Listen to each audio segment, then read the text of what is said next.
ओम तत्सत।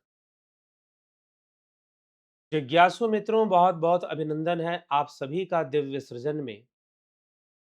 और आज हम एक विशेष विषय पे चर्चा करने वाले हैं जो कि सनातन धर्म के अंतर्गत एक डिबेट का विषय है, एक बहस का विषय है। अक्सर लोगों के बीच में इस बात को लेकर बहस हो जाती है कि मैं ईश्वर का अंश हूं, हम सब ईश्वर के अंश हैं या स्वयं ईश्वर हैं। क्या है? क्योंकि एक विचारधारा, अद्वैत की विचारधारा यह कहती है, अहम ब्रह्मास्मि, अयम आत्मा ब्रह्म तत्वमसि। अर्थात मैं ब्रह्म हूं, मैं ही ब्रह्म हूं। तो हम अस्मि, ऐसा भी कहा गया, मैं ही वह ब्रह्म हूं, तत्वमसि ऐसा कहा गया, अयम आत्मा ब्रह्म, आत्मा ही ब्रह्म है, ऐसा कहा गया। एक तरफ ये विचारधारा है। दूसरी तरफ एक विचारधारा है कि नहीं, जीव और ईश्वर अलग है। ईश्वर ब्रह्म लगभग पर्यायवाची शब्द है, क्योंकि ईश्वर जो हमेशा रहने वाला है। ईश्वर का विलोम हम कह सकते हैं नश्वर या अनिश्वर। तो ईश्वर शाश्वत है, नश्वर नहीं है वो। तो ईश्वर ब्रह्म हम सब परमात्मा है या परमात्मा के अंश हैं। हम सब क्या हैं? तो जब हम अद्वैत शास्त्रों के अंतर्गत हम जब इसका चिंतन करते हैं, अद्वैत विचारधारा के अंतर्गत जब हम इसका चिंतन करते हैं, उपनिषदों के अंतर्गत जब हम इसका चिंतन करते हैं, तो हमें साफ-साफ मिल जाता है, अहम ब्रह्मास्मि, अयम आत्मा ब्रह्म की विचारधारा हमें मिल जाती है। तो फिर इसका मतलब क्या, ये विचारधारा हमें नहीं मिलती कि जीव ईश्वर का अंश है? आदि गुरु शंकराचार्य ने कहा कि जीवो ब्रह्म है वनापरा, जीव भी ब्रह्म से भिन्न नहीं है, जीव भी ब्रह्म ही है। लेकिन दूसरी तरफ एक विचारधारा यह भी है कि जीव तो उस ईश्वर का अंश है, जीव तो उस ब्रह्म का अंश है। तो अब सत्य क्या है कि जीव ब्रह्म का अंश है या स्वयं ही ब्रह्म है? कुछ लोग यह नहीं मानते कि जीव ईश्वर हो सकता है। तो कई बार उनकी विचारधारा अब्राहमिज्म के नजदीक चली जाती है, अर्थात इस्लाम में, ईसाइयों में ये नहीं माना गया कि जीव ब्रह्म, मतलब कि जीव, मतलब कि एक आदमी अल्लाह नहीं हो सकता, खुदा नहीं हो सकता। अगर वो ऐसा बोलता है तो वह एक ब्लास्फेमी है, वह ईश्वर विरोधी माना जाएगा। ऐसी विचारधारा वहां पर है। और मंसूर को, अली मंसूर, उसने अनल हक कहा कि मैं ही हक हूं, मतलब मैं ही खुदा हूं। तो अरब में जब वो गया, मदीना में या कहीं पर जब वो गया, तो उसको मृत्यु दंड दिया गया, उसकी चमड़ियां उधेड़ ली गई, उसे भयंकर यातनाएं दी गई, उसकी प्रताड़ना बहुत भयानक हुई और उसे मार दिया गया। क्यों? क्योंकि उसने कहा अनल हक। लेकिन यहां पर भी हमारी भारत भूमि में आदि गुरु शंकराचार्य हुए, उन्होंने कहा अहम ब्रह्मास्मि। और उन्होंने पहली बार ऐसा कहा, ऐसी बात नहीं है, क्योंकि अहम ब्रह्मास्मि उपनिषदों की विचारधारा है। बृहद आरण्यक उपनिषद, मांडुक्य उपनिषद और दूसरे अन्य उपनिषदों में भी अहम ब्रह्मास्मि की भावना की स्थापना दिखाई देती है। लेकिन क्या यह नहीं कहा गया कि अंश है? जी हां। अगर ये कहा गया है कि अहम ब्रह्मास्मि है, ये कहा गया है कि अयमात्मा ब्रह्म है, अगर ये कहा गया है, कृष्ण कहते हैं अहम आत्मा गुडाके सर्वभूताशे स्थिता, सभी भूतों में स्थित आत्मा तो मैं ही हूं। कृष्ण कहते हैं कि चार भक्तों में आर्थ, अर्थार्थी, जिज्ञासु, ज्ञानी, इन चारों में ज्ञानी ही सबसे ज्यादा मुझे प्रिय है और ज्ञानी बिल्कुल मेरे समान है। यह श्रीमद् भगवत गीता में आपको मिल जाएगा। तो गीता में भी यह विचारधारा आ जाती है कि हां, आत्मा ही ब्रह्म है। लेकिन साथ में यह भी तो विचारधारा श्रीमद् भगवत गीता में आ रही है, मामेव वंशे जीव लोके जीव भूते सनातना।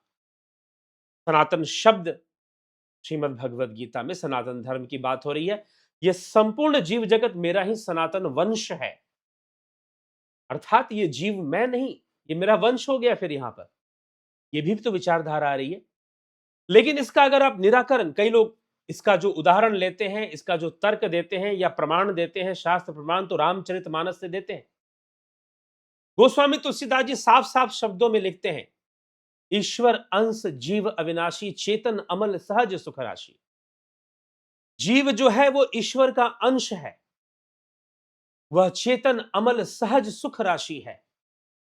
लेकिन जीव जो है वो ईश्वर का अंश है, ये गोस्वामी तुलसीदास साफ साफ शब्दों में लिखते हैं।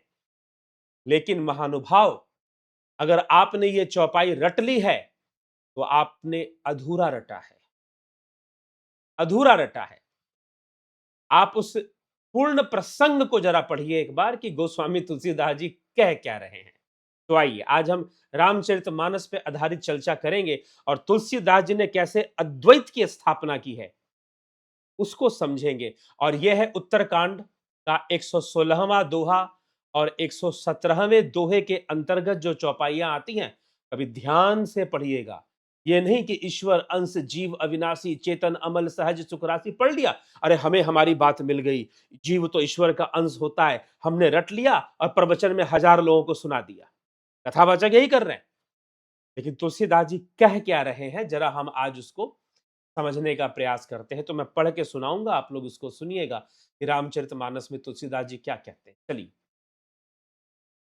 प्रश्न है गरुड़ जी का, काकभूषण जी उत्तर दे रहे हैं। उत्तरकांड का यह प्रसंग है। उत्तरकांड के 116वें दोहे से के अंतर्गत ये चर्चा प्रारंभ होती है। क्या होती है? सुनहु तात यह अखत कहानी, समुझत बनई न जाई बखानी।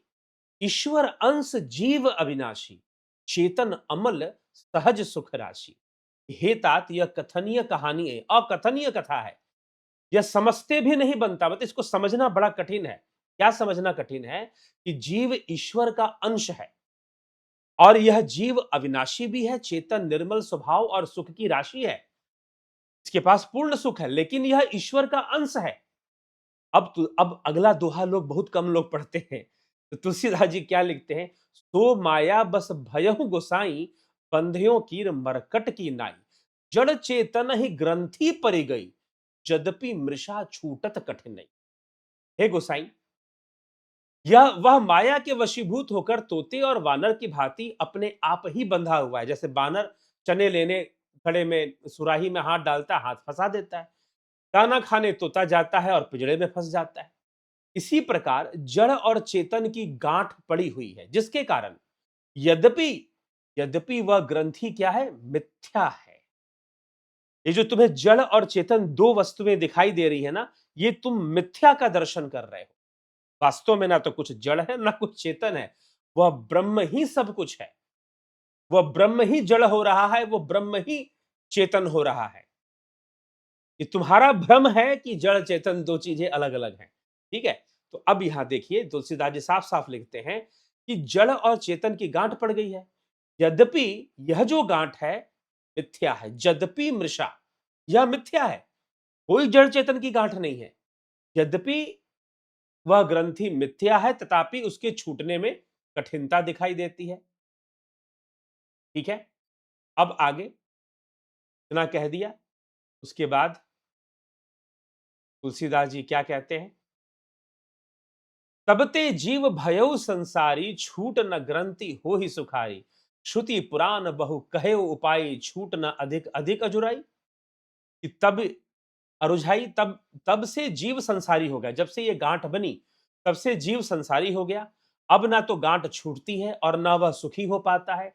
वेदों और पुराणों ने बहुत से उपाय बताए हैं, लेकिन वह छूटने के बजाय और अधिक उलझ जाती है, अधिकाधिक उलझती ही जाती है।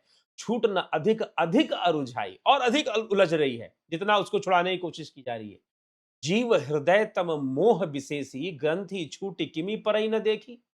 अस संजोग इस जब करई, तब ही कदाचित सो निर्वरई।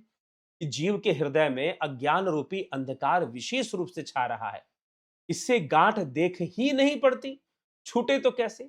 जब कभी ऐसा संयोग उपस्थित कर देते हैं ईश्वर, तभी कदाचित वह ग्रंथि छूट पाती है। अब कैसे ग्रंथि छूटती है, तुलसीदास जी इस ग्रंथि छूटने की कहानी सुना रहे। सात्विक श्रद्धा धेनु सुहाई, जो हरि कृपा हृदय बसी आई। जप तप व्रत जम नियम अपारा, जे श्रुति कह शुभ धर्म अचारा। कि कृपा से ही यदि सात्विक श्रद्धा रूपी सुंदर गो हृदय रूपी घर में आकर बस जाए, असंख्य जप तप व्रत यम और नियम आदि शुभ धर्म और आचार जो श्रुतियों ने कहे हैं, तेई तृण हरित चरैस जब गाई।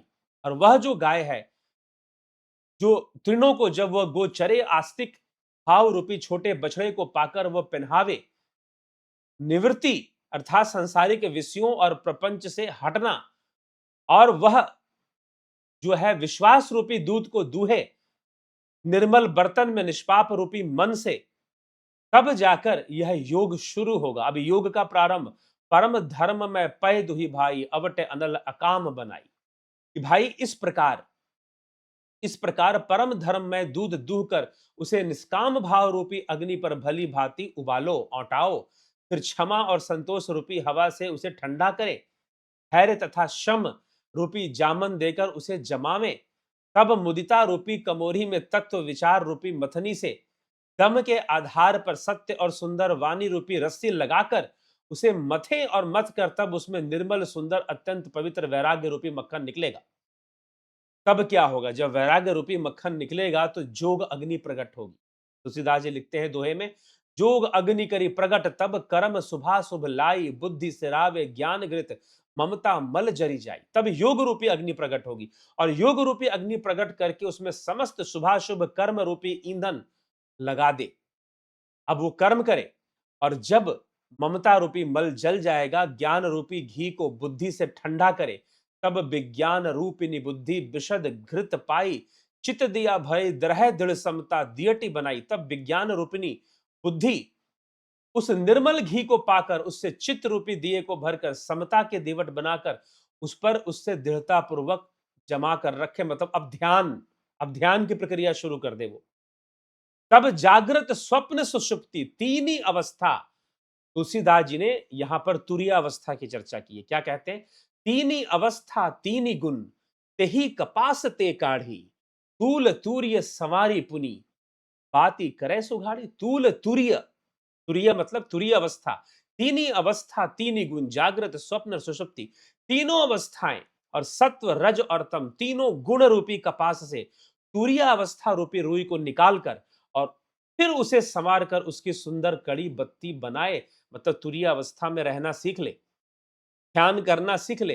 यही विधि लसय दीप तेज राशि, विज्ञान में जात ही जासु समीप जरही, मदादिक तलब सब। इस प्रकार तेज की राशि विज्ञान में दीपक को जलावे, विज्ञान में कोश को ज्वलित करे, और जिसके समीप जाते ही मद आदि सब पतंगे जल जाएंगे। फिर क्या होगा, फिर क्या होगा? अब यहां तुलसीदास जी लिखते हैं अहम ब्रह्मास्मि की बात। सोहम अस्मीति वृति अखंडा, दीप शिखा सोई परम प्रचंडा, आत्म अनुभव सुख सुप्रकाशा, तब भव भूल भेद ब्रह्मनासा। सोहम अस्मि, वही ब्रह्म मैं हूं, वही ब्रह्म मैं हूं। यह जो अखंड वृत्ति है, वही परम प्रचंड दीप शिखा है, वही आत्म अनुभव सुख का सागर है। तब संसार के मूल भेद रूपी भ्रम का नाश हो जाएगा, अविद्या का परिवार नष्ट हो जाएगा, और मैं ही ब्रह्म हूं, मैं जान लूंगा, मैं जान लूंगा कि मैं ही ब्रह्म हूं। तो ये मत बोलिए कि तुलसीदास जी ने अद्वैत की स्थापना नहीं की है। तो एक दोहा हमने, चौपाई हमने पढ़ ली, ईश्वर अंश जीव अविनाशी चेतन। अरे ईश्वर का अंश जीव है, जीव ईश्वर का अंश है, यह मिथ्या ज्ञान है। यह मिथ्या ज्ञान है कि जीव ईश्वर का अंश है। जरा कभी गौर से मानस का अध्ययन कीजिए। ऊपर ऊपर से हम बस पढ़ लेते हैं, हमारे गुरु जी ने, हमारे कथावाचक जी ने जो प्रवचन सुनाया, वो वाली बात हमको मिल गई, हम खुश हो जाते हैं। ठीक है, तो जरा जरा निष्पक्षता का चश्मा पहनिए, निष्पक्षता का चश्मा पहनकर पढ़ेंगे रामचरितमानस, तो आपको बहुत कुछ मिलेगा जो कथावाचक नहीं सुना रहा है, कथावाचक नहीं सुना रहा है। संत नहीं सुना रहे हैं, बहुत कुछ रामचरितमानस में ऐसा मिलना शुरू हो जाएगा।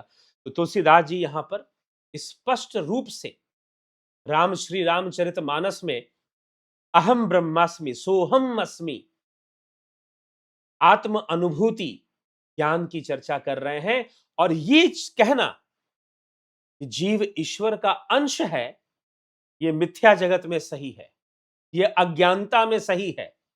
लेकिन जब तुम्हें आत्मज्ञान हो जाएगा, जब तुम्हारे अंदर सोहम अस्मि दृढ़ हो जाएगा, जब तुम तुरिया अवस्था के परे की अवस्था में चले जाओगे, तुरिया में दृढ़ता आ जाएगी, तभी तो तुरियातीत स्थापित होगा। तब तुम जान जाओगे कि आत्मा ही ब्रह्म है, मैं ही ब्रह्म हूं, अहम ब्रह्मास्मि सोहम अस्मि, वह ब्रह्म मैं ही हूं। तुम यह फिर जान जाओगे। तो ये कहना कि मैं ही ब्रह्म हूं, यह ज्ञान का विषय है। लेकिन ये तुलसीदास जी ने इतनी लंबी व्याख्या क्यों की? इसीलिए लंबी व्याख्या की क्योंकि अहम ब्रह्मास्मि का जो साक्षात्कार है वो बिना योग के नहीं होता। ये कोई कहने का विषय नहीं है कि मैं कहूं कि अहम ब्रह्मास्मि। जब तुम योग से जुड़ोगे, जब विज्ञानमय कोश प्रकाशित होगा। कितने कोश हैं? पंचमय कोश हैं। कौन कौन से? उपनिषद इस बारे में क्या कहते हैं? पंचमय कोश की चर्चा उपनिषदों में और विवेक चूड़ामणि में मिलती है। आदि गुरु शंकराचार्य कृत विवेक चूड़ामणि में मिलती है पंचमय कोश की चर्चा। अन्नमय कोश, प्राणमय कोश, मनोमय कोश, विज्ञानमय कोश और आनंदमय कोश। तो प्रकाशित किसको होना है? विज्ञानमय कोश को होना है, तभी वो आनंदमय कोश की ओर जाएगा। विज्ञानमय कोश में अंधकार पड़ा हुआ है, माया पड़ी हुई है, बुद्धि। विज्ञानमय कोश मतलब बुद्धि, बुद्धि में माया पड़ी हुई है, अविद्या पड़ी हुई है, वहां विद्या को ले आना है। तो मैं ईश्वर का अंश हूं, यही अज्ञानता है, और मैं ईश्वर हूं, ये ज्ञान का विषय है। लेकिन ये ज्ञान कहने और चिल्लाने का विषय नहीं है। यह योग मार्ग के द्वारा, साधना के द्वारा, वैराग्य के द्वारा, वैराग्य के द्वारा, वैराग्य की स्थापना होगी तभी योग शुरू होगा भाई। ठीक है, वास्तविक योग तभी शुरू होगा। और वैराग्य की स्थापना बिना विवेक ख्याति के नहीं होती। तुलसी पतंजलि योग सूत्र के अनुसार जब तक मिथ्यात्व प्रकट नहीं होगा तुम्हारे सामने कि संसार मिथ्या है, प्रकट नहीं होगा, तब तक विवेक जागृत नहीं होता। और जब विवेक जागृत हो जाता है तो संसार का मिथ्यात्व प्रकट हो गया, समझ में आ गया, फिर योग में स्थापना, तब तुम अहम ब्रह्मास्मि को जान पाते हो। और यह ज्ञान का विषय है। तो ईश्वर, जीव ईश्वर का अंश है क्योंकि जड़ चेतन की गांठ बनी हुई है, और यह जो गांठ है मिथ्या है। यह धारणा भी मिथ्या है कि जीव ईश्वर का अंश है। ये तभी तक सत्य है जब तक तुम माया में लिप्त हो, जब तक तुम जड़ चेतन की गांठ में बंधे हुए हो, तभी तक ये बात सत्य है। ठीक है, तो इसीलिए ये दोनों बातें रामचरितमानस में भी मिलती हैं। ये अंश वाली बातें श्रीमद् भगवद गीता में भी मिल जाएंगी, और अहम आत्मा वाली बात भी मिल जाएगी कि भाई मैं तो सब में हूं, बस सब जान नहीं रहे हैं कि उनमें और मुझ में कोई भेद नहीं है। कृष्ण, भगवान कृष्ण यही बातें कहते हैं। तो आप जानना चाहते हैं, उस वैराग्य योग को समझना चाहते हैं, तो जरूर आप हमारे द्वारा प्रदत्त ऐसी कोर्सेज दी जाती हैं जैसे कि ध्यान योग। ध्यान योग का ऑनलाइन कोर्स ऑनलाइन ऑफलाइन दोनों मोड में चलता है। ऑनलाइन करके भी लोग ऑफलाइन ज्वाइन करते हैं। जो लोग एक बार ऑनलाइन कर लेते हैं उनके लिए ऑफलाइन फिर निःशुल्क मिलता है। प्राकृतिक चिकित्सा का कोर्स, स्वर योग का कोर्स, विश्व सनातन दर्शन का कोर्स, और इस तरह के सारे कोर्सेज आपकी सहायता करते हैं उस आत्मज्ञान तक पहुंचने में। मूल रूप से ध्यान योग और स्वर योग, ये कोर्स निश्चित रूप से आपकी बहुत सहायता करता है। प्राकृतिक चिकित्सा, क्योंकि हमारे शरीर का शुद्धिकरण इसमें होता है, डिटॉक्सिफिकेशन होता है, तो इस कारण से हम इससे भी लाभ प्राप्त करते हैं साधना के मार्ग पर। तो आप मुख्य रूप से ध्यान योग तो है ही अहम ब्रह्मास्मि को समझने के लिए, अयम आत्मा ब्रह्म को समझने के लिए, उसका साक्षात्कार करने के लिए, समझना नहीं, उस स्थिति में पहुंचना जहां हम स्वयं को ब्रह्म कहते हैं, उस साक्षात्कार के लिए ही ध्यान योग का ऑनलाइन कोर्स। आप इन कोर्सेज को ज्वाइन कर कर इससे लाभान्वित होइए। चलिए, तो इसी के साथ विचारों को विराम देंगे। चैनल को सब्सक्राइब करिए, बेल आइकन को टच कर दीजिए ताकि आपको नोटिफिकेशंस मिलते रहेंगे हमेशा। ओम तत्सत।